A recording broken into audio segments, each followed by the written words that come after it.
Ault, une ville bâtie à fleur de mer, au bord de falaises sensibles à l'assaut des vagues. Au cœur du bourg, loin des menaces d'effritement des falaises, un immense espace, 7 hectares de terre que le syndicat mixte Baie de Somme veut aménager. Des logements, des commerces, des lieux collectifs. Le projet compte de nombreux opposants, riverains de falaises, inquiets à l'idée de devoir abandonner leur maison, un jour, même dans un avenir lointain.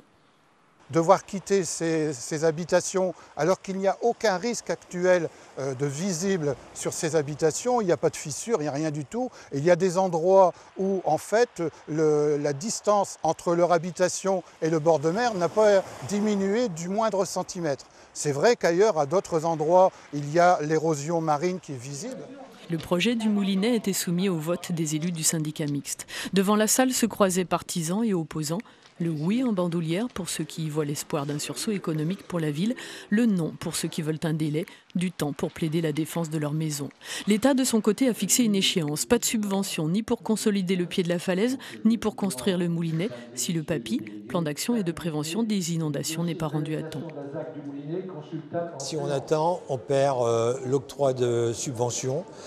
Aujourd'hui, perdre 2 mois, c'est ne pas pouvoir rendre le PAPI dans les délais.